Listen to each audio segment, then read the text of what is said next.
people's basic problems. Rather, it's merely a scheme devised out of fear of defeat in the upcoming assembly elections. On the one side, allegations against the DMK government. Without resolving this, the government is resorting to announcing the schemes according to the TVK.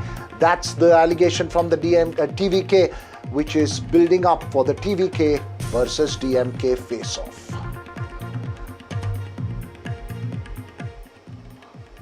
Well, meanwhile, the DMK's bigger worry seems to be with the rumblings from its ally, the Congress. While the Congress has been virtually entirely reliant on the DMK in Tamil Nadu over the last many decades, sections in the Tamil Nadu Congress have been flexing their muscles and demanding a greater share of seats, and even openly speaking about sharing of power in the state. Party MP Manikam Tagore's post today that quote-unquote time for share of power, not just seats, is seen as an iteration of the demand from Congress leaders. This comes against the backdrop of Congress leaders like Praveen Chakravarti questioning Tamil Nadu's economic model, which drew a sharp counter from the DMK as well on social media. On the other side, the BJP has been reiterating itself with the AIADMK. Is it just hard bargaining by the BJP and the Congress, their Dravidian allies who have been the center stone of politics in Tamil Nadu, or is this the questioning of the dominance of the two regional parties in the state? Is the dominance of the DMK and AIADMK under threat in Tamil Nadu in these elections? That's our special focus this evening. Joining us this evening, Dr. Sumant Raman, noted political analyst, Salem Dharanitharan of the DMK, Lakshmi Ramachandran of the Congress, Vijaya Dharani of the BJP, and political analyst Ramaswamy Meyyappan. Thanks to all of you for joining me this evening. My first question to you, Vijaya Dharani: the AIADMK under Edappadi Pavanichami are categorically the most powerful force in the NDA in Tamil Nadu, and the BJP by itself, many would point out, is a marginal force in the state which may not be even able to win a single seat on its own. Is the BJP throwing a challenge to EPS as the chief ministerial face of the alliance? If yes, will it not weaken your most important ally? See now, good evening everybody.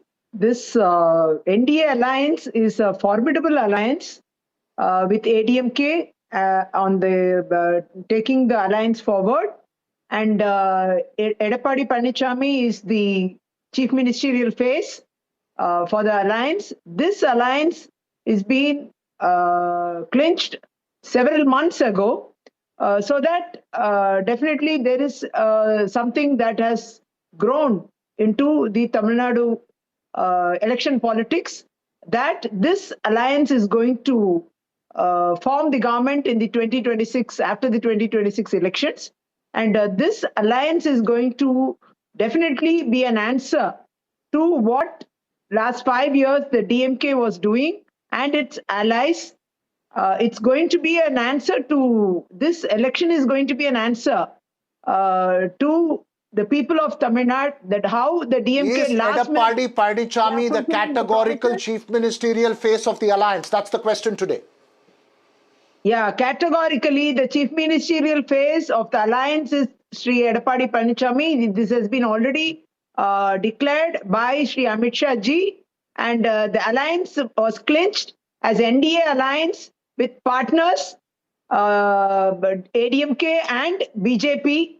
BJP being a large party in ruling in 20 states in India, and ruling for the third time in the center, and ADMK was in power for several years in Tamil Nadu, continuously for last 10 years up to 2021.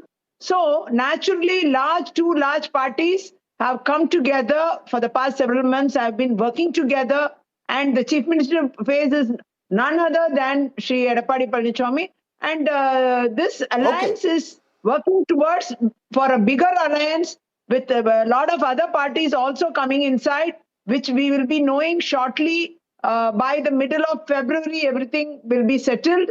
And you're looking at expanding your alliance. You're reiterating that Edappadi Panichami is in charge.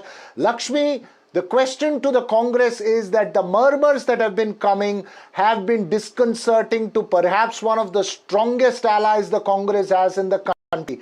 Is the Congress pushing for more seats? Is this part of bargaining? How does the party itself react to demands for power sharing with the DMK by a section of senior leaders from Tamil Nadu? Good evening. Before I answer your question, I just want to point to the fact that while Mr. Amit Shah, speaking in Pudukkottai, has talked about NDA forming government, Mr. EPS, talking in Salem, has clearly said that it is ADMK that is going to form the government. So he knows that he's carrying a baggage on his back in the form of BJP, and the more he utters his name, I'll get the BJP spokesperson to respond to that. You give me an answer to the question on the Congress. Chances of ADMK is going to reduce. So he has been very careful. He's very clear. Very smartly, I have to say. ADMK is a party on its own. Okay. No, let's not make this a BJP Congress fight. I will be the one posing the tough questions to both the BJP and the Congress. Congress, please answer the question that I've posed to you, Lakshmi.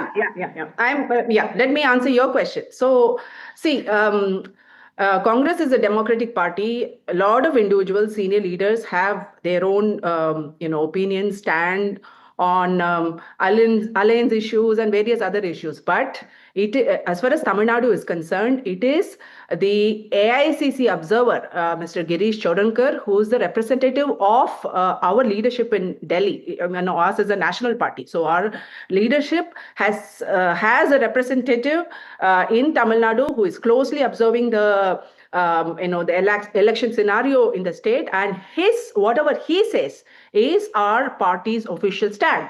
And he has clearly said that the alliance with the DMK is intact. We are going to fight the coming elections and win. Our alliance is going to win, and DMK will be leading the alliance in Tamil Nadu. And as far as power sharing is concerned, I'm going to quote him. He said that it is natural for a political party to want to share power when we are fighting an election together. It is politicians have their own aspirations. So we are not an NGO. So there is nothing wrong in wanting to share power and asking for it. And the talks are going on, and we are waiting for the DMK leadership's response. There is nothing else. Everything else. All right. I cannot get you a response from the DMK leadership, but I can try to get you a response from the DMK spokesperson on this panel, Salem Dharanitharan. Salem Dharanitharan, how do you view this Congress demand for power sharing from sections of the party, in fact, across the party lines? They feel that there is nothing wrong about demanding that, A. And B, how do you also counter certain Congress leaders who have even questioned Tamil Nadu's state of economy? You have done so yourself on social media. Does that result in a sense of friction with one of your oldest and time-tested ally in Tamil Nadu and in India? You yourself answered the question and made it easier for me. You said it's time-tested. The alliance has gone for more than 22 years, except for a brief hiatus of 1 or 2 years between 2013 to 15. So which means that we have understanding. In my leader's mind and Rahul Gandhi's mind, there is a marriage between the Congress and the DMK, and the divorce is not possible. How much ever certain elements would try. But having said that, from boardrooms to political parties, when two alliance parties, two companies come together, there always be mixed expectations.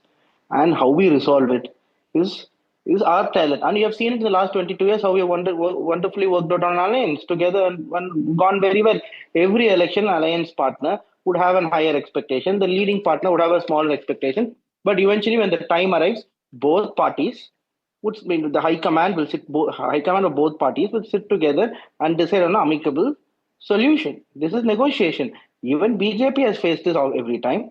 Even this time, they had faced tight questions from their alliance partner. So this is not a problem at all. When it comes to the economy of Tamil Nadu, one individual has posted certain derogatory remarks about Tamil Nadu finances, which the other Congress spokesperson in the panel itself has refuted, and many people in the Congress had come and refuted it. In fact, one of the Congress's senior spokesperson even wrote an editorial on the same in the Hindu. And Tamil Nadu finances are doing very well, is what I have also written in my Twitter post by saying that is you can't compare financial health of a state using debt. You have to look at per capita GDP growth. You have to look at the future growth potential. You have to look at the debt to GDP ratio and number of other metrics. And all the other metrics, Tamil Nadu does well. For example, FRBM Act, Tamil Nadu is within the 3.5% limit. Otherwise, why will the union government be lending us the money? And also, if you have to look, I have to also look at how other states are doing. In fact, Tamil Nadu's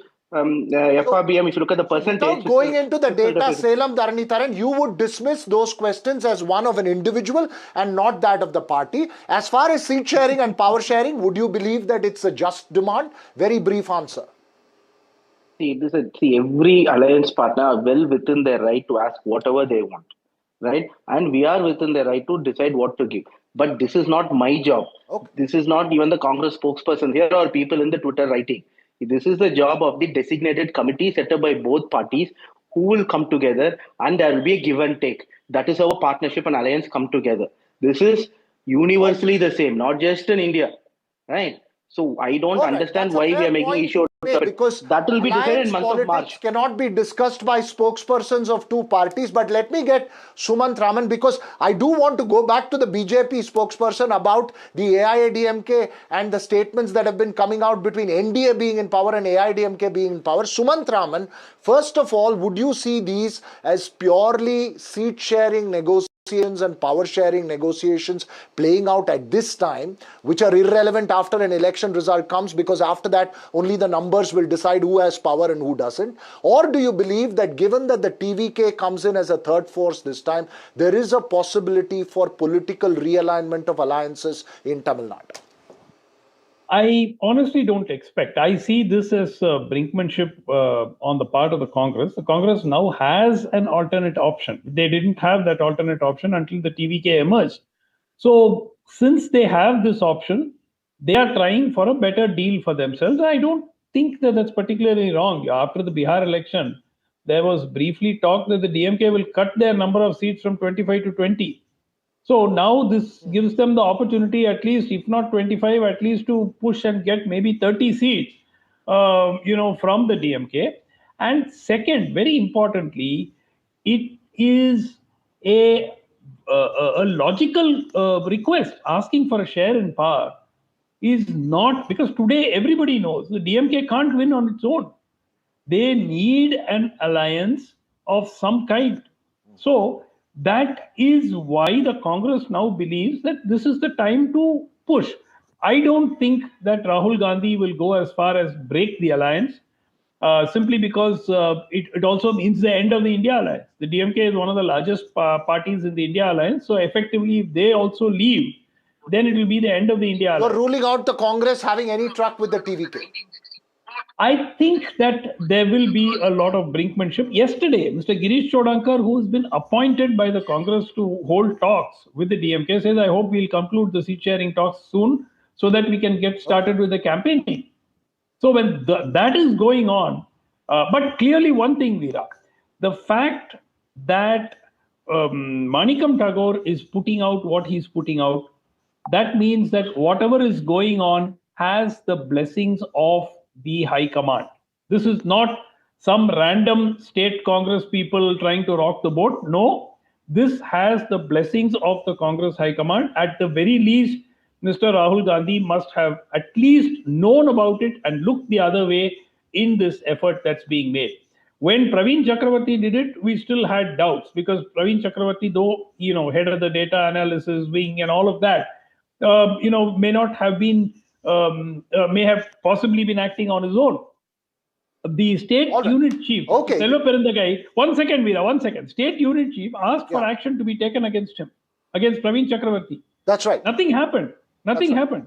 So I think that all of it sort of points to the High Command being on board with this effort to sort of negotiate. All right, it's possibly saber rattling while they are discussing seats and other share, possibly getting a more respectable share of seats in the assembly elections, which itself could become difficult for DMK eventually. But Ramaswamy Meyyappan, do you see the BJP also doing the same?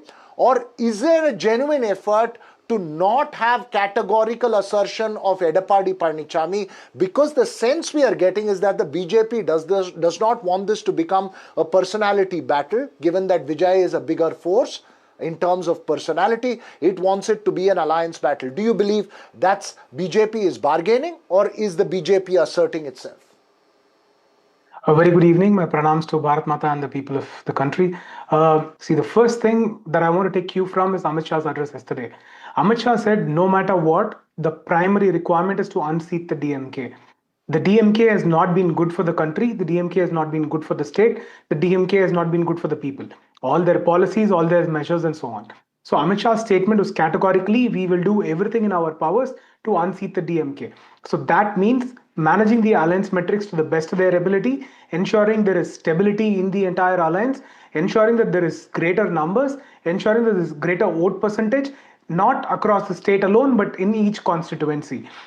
That is what Amit Shah is hinting at. And Amit Shah was hinting at every individual candidate that's chosen and every party that forms and becomes part of the alliance is with one point agenda, that DMK has to be unseated, and the people of Tamil Nadu needs to get a better life. All right, okay, you made your point. Very quickly to the BJP spokesperson, madam, quickly, AIADMK coming to power or NDA coming to power? There is a subtle difference, as the Congress spokesperson has pointed out. Your response to that? See, NDA coming to power with ADMK being the primary partner who will be forming the government, and definitely it will be a NDA alliance which will be contesting the elections. After the elections, they will decide how to go about. The arithmetic will work only like that. Only after elections, depending on the numbers, the alliance partners and their shares and other things will be decided only thereafter. So talking about all these things much before the elections does not mean anything. So we have to work on an arithmetic after winning the elections. So we are very clear about that. And the NDA alliance is facing the elections with ADMK as its primary partner and BJP being the secondary partner. And both are traveling together. They are major parties always. BJP is projecting ADMK as its party in Tamil Nadu. All right, you made your point. Let me get Selam Dharanitharan very briefly. Selam Dharanitharan, in an election so closely contested, is parting away with more seats. More than 25 perhaps for the Congress as it got last time, going to be DMK's biggest challenge, because it could pose the risk of the DMK not having a majority on its own. See, we are all speaking on speculation, assumption, and hearsay.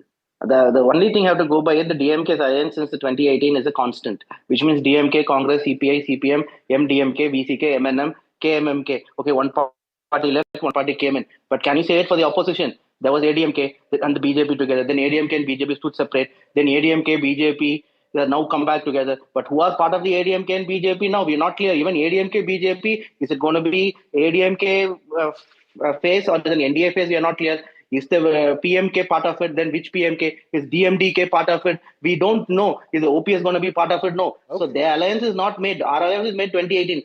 Because the opposition is in a disarray, only to distract this minor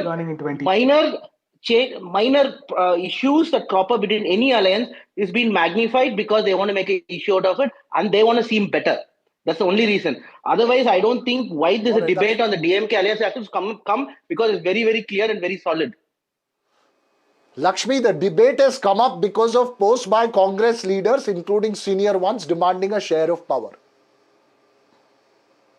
Yeah, I just want to say one thing. Vijayaka was speaking, she said they'll wait for the results. They are unsure about the results. They want to talk about power sharing only after the results come. We are certain that our alliance is going to win, and that's the reason we are talking about sharing of power now itself. That's it just, in a way, it just shows our confidence about the results.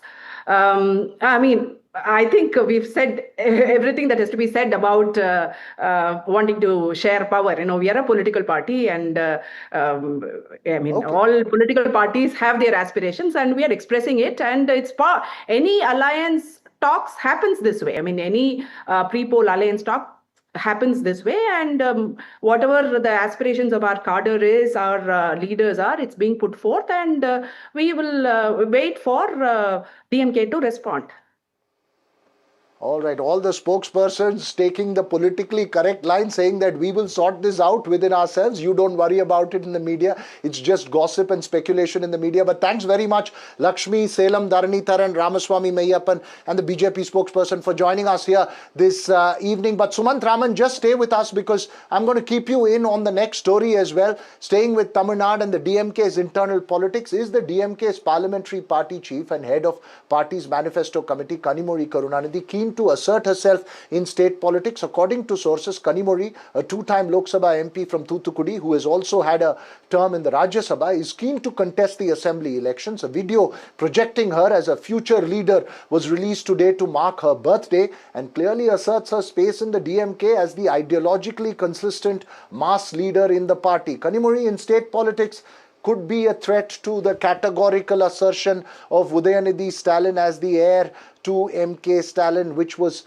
almost virtually asserted when he was made Deputy Chief Minister. Sumant Raman, very briefly, how do you see this assertion from Kanimozhi on her birthday, and how do you see the power dynamics in the DMK playing out?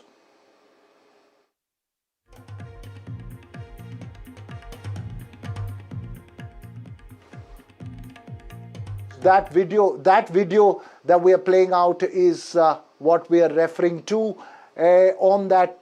This one, we'll keep a close focus on that bit, but let's shift focus on to Telangana, where there has been a fierce and acrimonious face-off between former Chief Minister K. Chandrasekhar Rao and Chief Minister Revanth Reddy. The two leaders even threatening each other in a seriously ugly exchange. It's perhaps a reflection of the extreme lows that Indian politics can hit. Certainly, this public exchange will do no great service for the state. Meanwhile, KCR's daughter Kavita has launched her own political party that's changing the dynamics in the BRS. Listen in to KCR versus Revanth Reddy, and then to NDTV's Uma Sudhir, who makes sense of it all for us.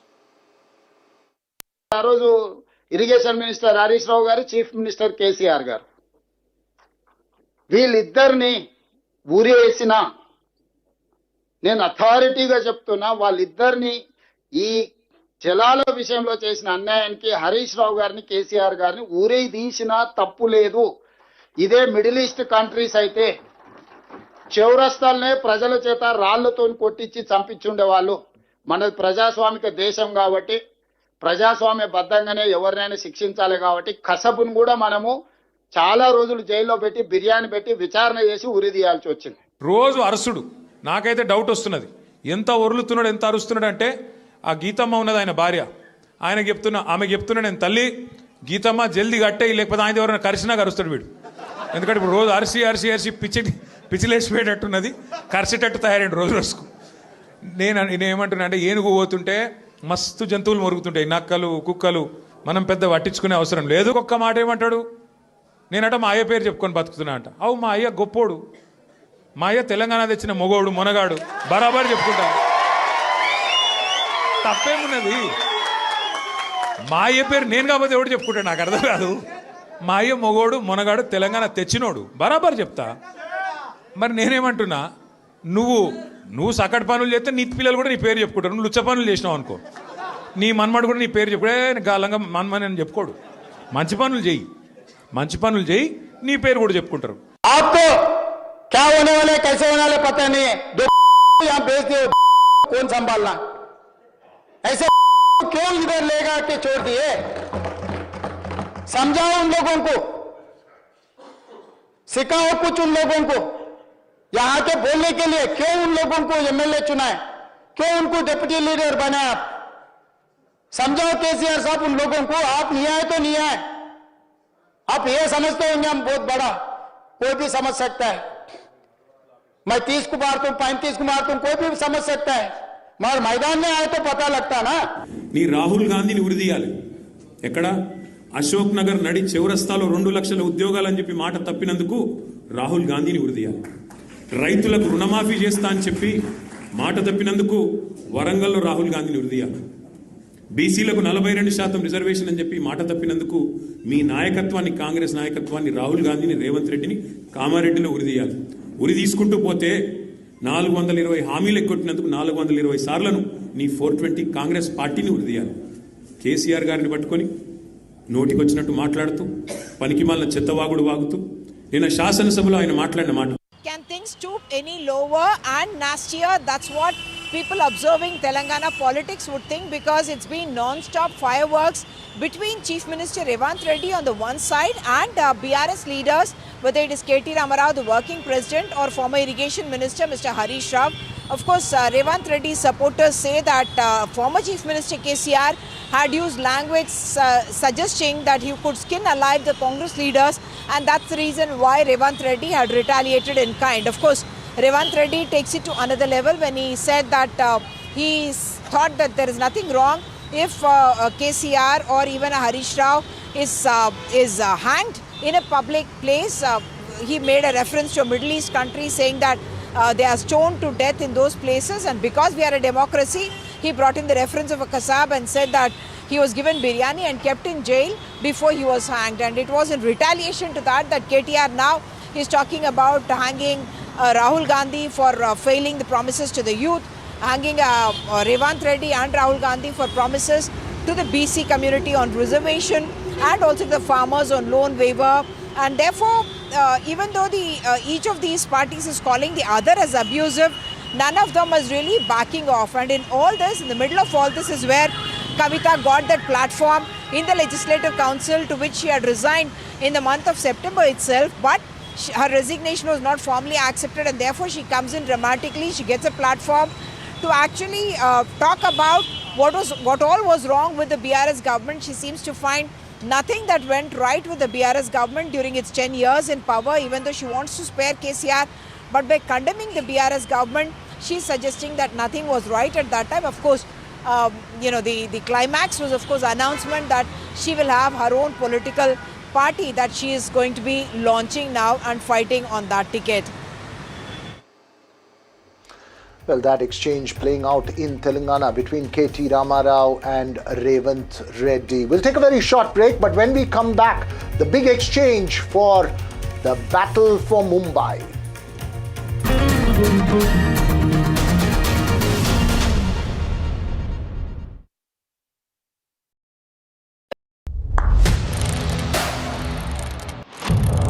What seems settled for me is unfinished business.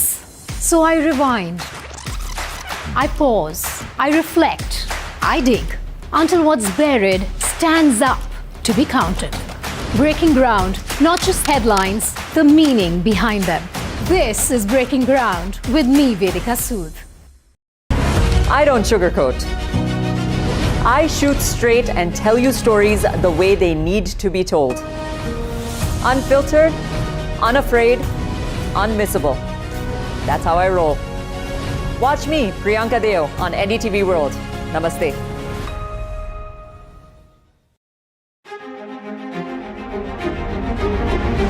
Every winter, the World Economic Forum at Davos becomes the world's thinking room, where power, policy and purpose converge, where the future is examined and reimagined. In January 2026, NDTV will be at the heart of this conversation. NDTV Ignite at Davos this January on the NDTV network. Mumbai are bringing our first India tour in your city. Rock on with Shankar Ehsan Loy and Siddharth Mahadevan and Shivam Mahadevan. 5 times melody, 5 times masti with NDTV Good Times. Go grab your tickets on Live Your City by Fever.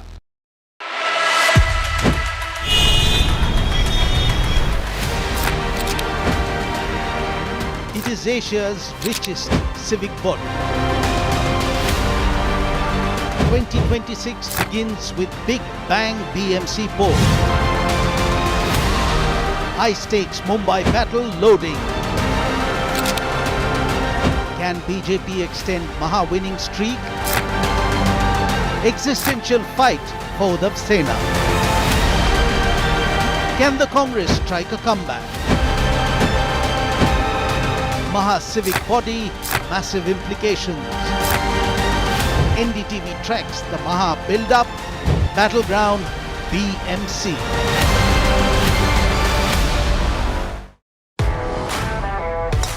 Are you ready for the best show in town? NDTV Golf Pro-Am, we are coming to your city. Stay tuned.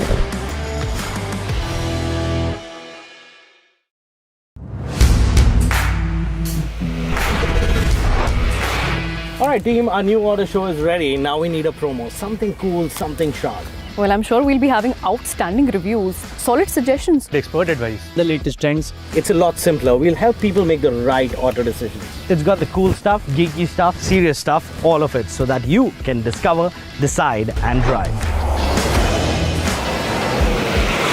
I'm Siddharth Sharma and I am your Automate.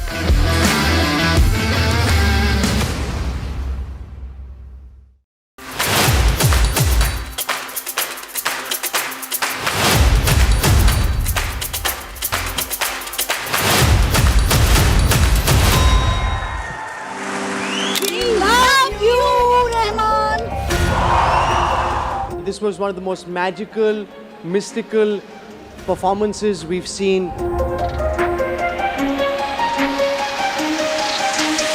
This is like a shrine. Coming and listening to you is like seeing a maestro perform at that shrine. I think it was when Nayar sang himself for the longest Qawwali. Yes, that for me was special. When the first claps came in, I think my only prayers was all of you should be healed. May God give you a lot of prosperity, health, love, long life. I was mesmerized. I think it is one of the most magical evenings that I've spent. बहुत ही अच्छा. Beautiful.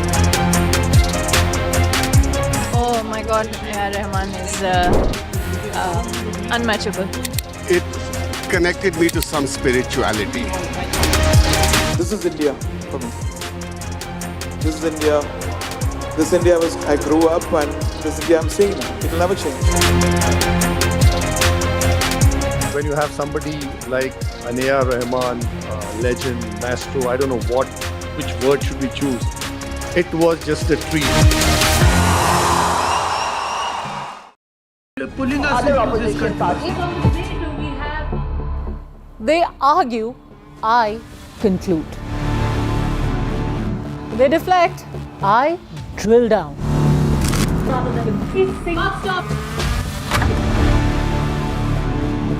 This isn't a free-for-all. It's a reckoning. No filler, no fog. Only the facts and where they lead. Every night at 9, the case closes because the buck stops here. The front lines of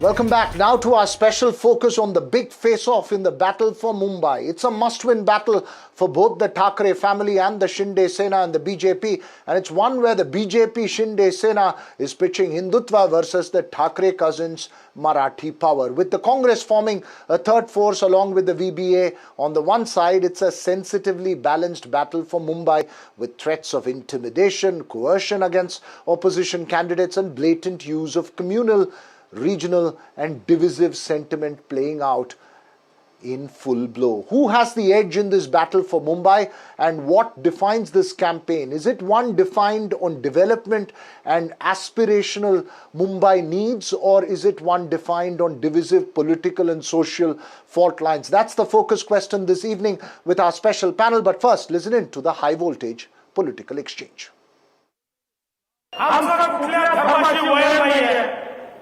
या देशामध्ये प्रत्येकाला आपापला धर्म जपण्याचा अधिकार आहे, आपली पूजा पद्धती जपण्याचा अधिकार आहे, आमचा या ठिकाणी जो विरोध आहे तो त्या ताकदीला आहे, जी ताकद या महाराष्ट्रामध्ये या हिंदुस्थानच्या भूमीमध्ये वंदे मातरम म्हणायला नकार देते, त्यांच्या विरुद्ध आम्ही या ठिकाणी आहोत.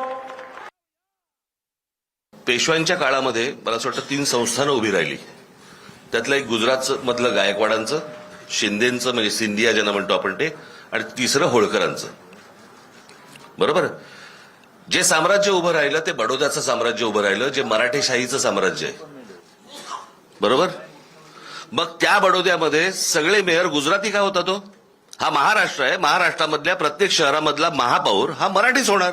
इथे कसला हिंदू मराठी करताय तुम्ही? There are multiple layers to that sentiment, both divisive and emotive at the same time. Joining us this evening, Sameer Bakre of the BJP, Sajid Supariwala of the Shiv Sena, Uddhav Bhai Thackeray, and senior journalist Rohit Chandavarkar. Let me come to the political analyst first before I get to the spokespersons who are charged up in this battle for Mumbai. Rohit Chandavarkar, explain to us the context of this battle. It's absolutely a must-win battle for the Sena dominance on both sides. But give us a sense of how it's playing out on the electoral fields of Mumbai. Veera, great question. This is India's second largest city, financial capital, also the glamour capital of India and financial nerve center, fast growing city Mumbai, which is going to see this colorful battle, mainly because the personalities involved in this battle are very colorful. You can, think about Devendra Fadnavis, young, dynamic BJP chief minister, leader of the Mahayuti alliance.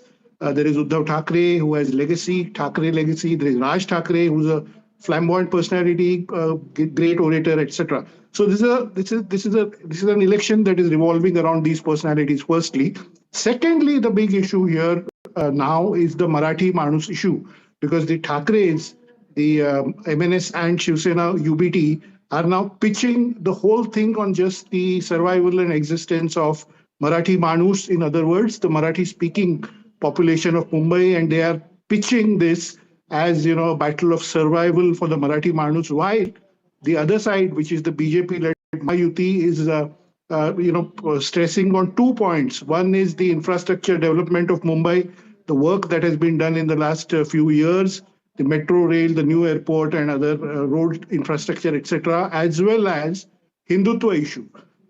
Because in the Vidhan Sabha election and the previous Lok Sabha election, there was a pattern seen where Uddhav Thackeray was seen as an anti-BJP face, and the Muslim community of Mumbai, which is about 18%, backed him in both those elections. So the BJP is now using that Congress was his ally. Hindutva pitch.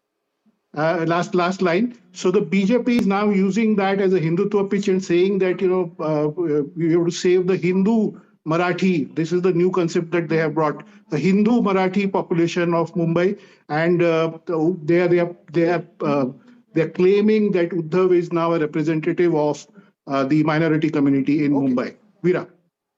You've set this up in many ways for us, the discussion going forward. Sameer Bakre, is this going to be a clear test for the BJP on who is the custodian for the Marathi Manus?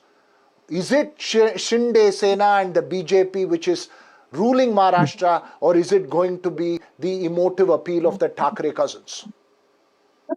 See, Veera, this question was comprehensively replied by the people of Maharashtra in Vidhan Sabha elections, that who is the custodian of Marathi pride.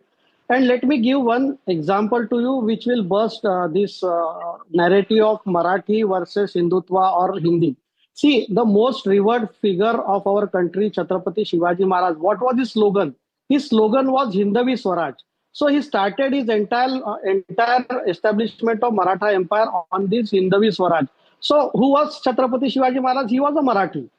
He is a Hindutva icon. So there is no confusion, or there is no battle between Hindutva or a Marathi Manus. Second thing, Bharatiya Janata Party is clearly pitching itself on the national pride, development, be it elevated corridor, be it metros, be it giving housing to Marathi people in their own localities like BDD, Chaul, or Abhyuday Society or Ramabai Ambedkar Nagar.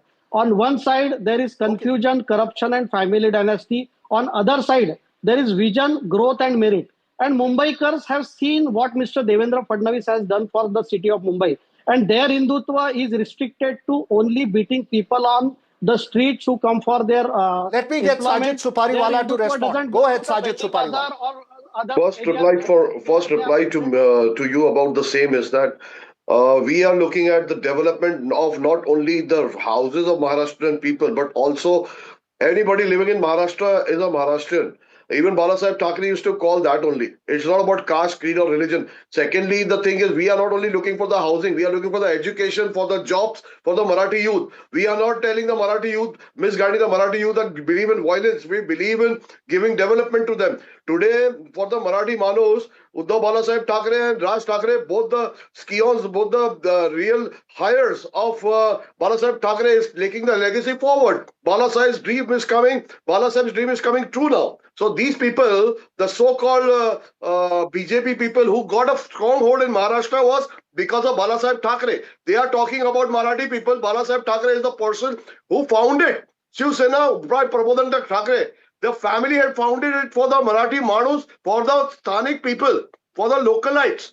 We want the jobs for the localites. We are not only giving houses. We are not making them beg. We'll make them capable of handling themselves. That is the Balasaheb dream is. And today we are going to accomplish it, inshallah, very soon. Okay. Samir, respond.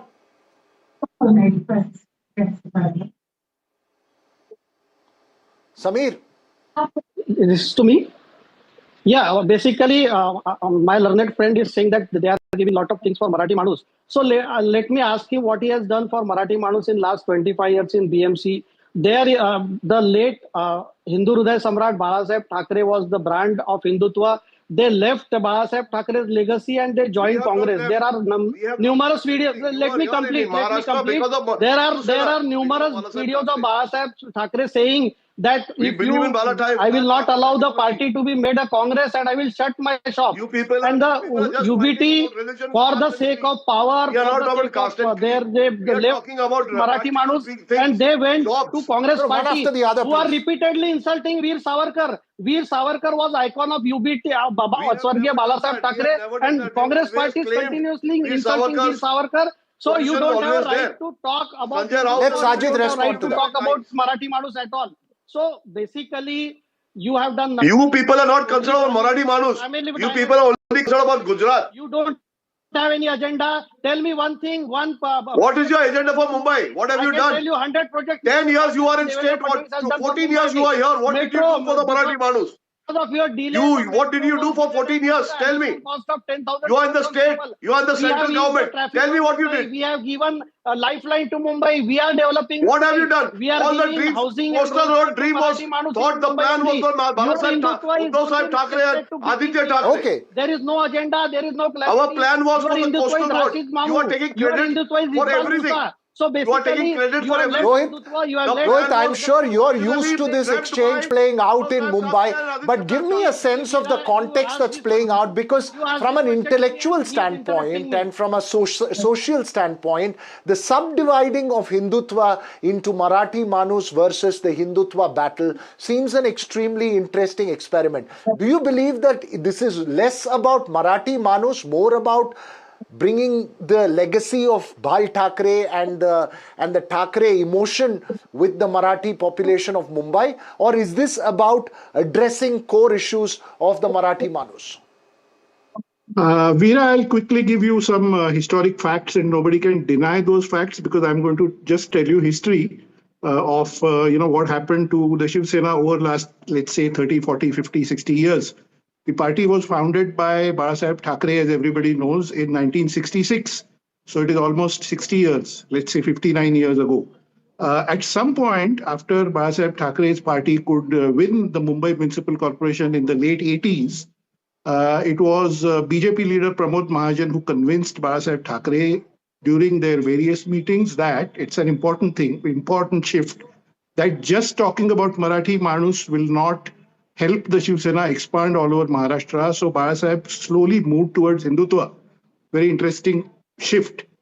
10 years after that, Uddhav Thackeray started running the party and took control of the party. And at some point, he also started speaking more about Hindutva. And you can see his rallies in the 1990s after the Mumbai bomb blasts or other events. You will see that, you can look at the records. You can see Uddhav Thackeray talking more about Hindutva. Second fact, historic fact. Third, Raj Thackeray formed his Maharashtra Navnirman Sena in 2006. We were all present there for a channel to cover it. And he announced unequivocally that he was going to fight for the Marathi Manus of Mumbai, and his party was only going to work for the cause of Marathi and Marathi Manus. 7-8 years ago, 10 years later, you saw Raj Thackeray going for Hanuman Chalisa and these issues of loudspeakers on the masjids in Mumbai, etc., and focusing more on Hindutva. What I'm saying in short, and I'm just giving you historical facts, is that all these three leaders of this regional party, top leaders from the top family, at some point realized that they cannot perhaps get full majority just on the cause of Marathi Manus, and they moved towards Hindutva. Now what you see is the Thackeray family is coming back towards Marathi Manus because they see that the Hindutva space has been largely taken over by the BJP, and they want to pitch that emotional appeal to the 32% Marathi speaking population of Mumbai that their existence is in danger. So that's the historic perspective of what has happened to the Marathi vote. Fascinating, Rohit. You put this very fascinating in a chronological political history manner. Sajid, go ahead. Your quick response. 30 seconds to you before I get the final word from Sameer as well. 30 seconds, Sajid. Go ahead. We are very much carrying on the legacy of the Hindutva of Balasaheb Thackeray, which was to take all the religion and Maharashtrian people along with them, in Marathi people along with them, because Hindutva is about justice, Hindutva is about taking everybody along. Balasaheb Thackeray has never told we are against Muslims. He was always against the traitors, not the Muslims. He's always used the word that. Today also there are a lot of Muslims like me in Shiv Sena who are holding good posts. So from Balasaheb Thackeray's, the Sabir Sheikh was there, the Labour Minister. It is not about religion. It is about the justice for the Marathi people, justice for the people. Hindutva is about taking everybody Sameer, along. quick response to you. 30 seconds. Last word. See, BJP believes in of all sections of society. We don't differ on their caste or their language. So BJP is for development. We are approaching these elections for development, and the development includes Marathi Manus development and all other development. Obviously, because of being Maharashtra, Marathi is our pride. We are given the status of classical language, Abhijat language status to Marathi language in our tenure only. Devendra ji is a brand in Maharashtra now for development, for Vikas.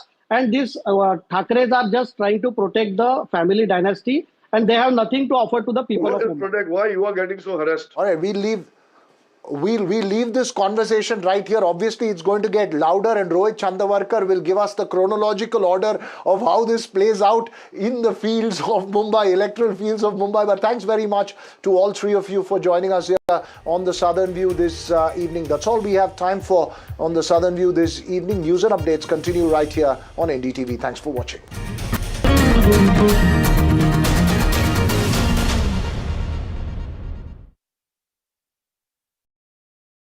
A very special moment for us as we announce NDTV Master Stroke, the NDTV Art Awards. NDTV presents the Master Stroke Art Awards, an odyssey of creative brilliance where the masterpiece meets its ultimate recognition. NDTV bringing this subject forward would have a great integrity of putting it forward where people could understand the importance of art. This award that is being started, I'm sure is going to be amazing. Art for India and for Indians is an expression of our Atmanirbharta. It's actually quite a formidable jury, so I think we'll reveal a lot more as we go along. This is an amazing platform, I think, today what you're doing. Honoring the masters who define our creative landscape. Coming soon on the NDTV network.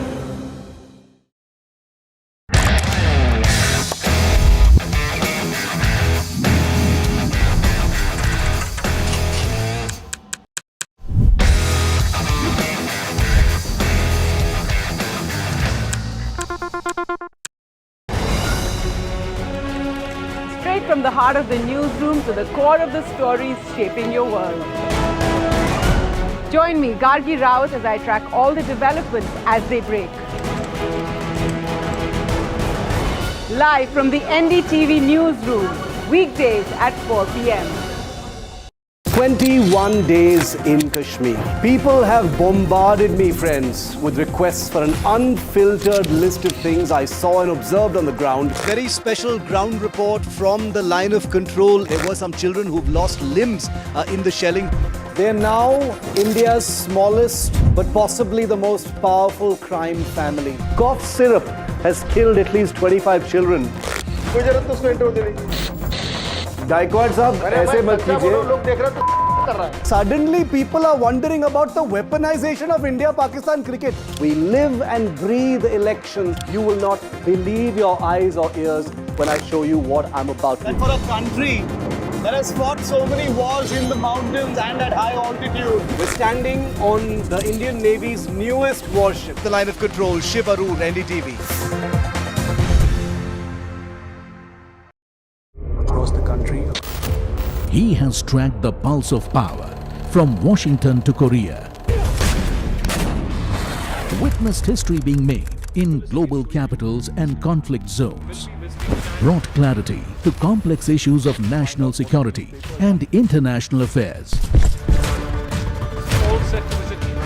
Aditya Raj Kaul, covering international affairs like no one else, only on NDTV network. What seems settled for me is unfinished business. So I rewind. I pause. I reflect. I dig until what's buried stands up to be counted. Breaking ground, not just headlines, the meaning behind them. This is Breaking Ground with me, Vedika Sood. I don't sugarcoat. I shoot straight and tell you stories the way they need to be told.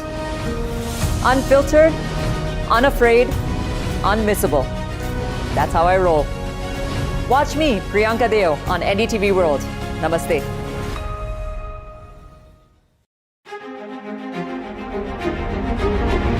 Every winter, the World Economic Forum at Davos becomes the world's thinking room, where power, policy and purpose converge, where the future is examined and reimagined.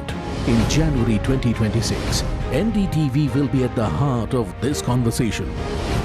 NDTV Ignite at Davos, this January on the NDTV network. Mumbai are bringing our first India tour in your city. Rag on with Shankar Ehsan Loy and Siddharth Mahadevan and Shivam Mahadevan. 5 times melody, 5 times masti with NDTV Good Times. Go grab your tickets on Live Your City by Fever.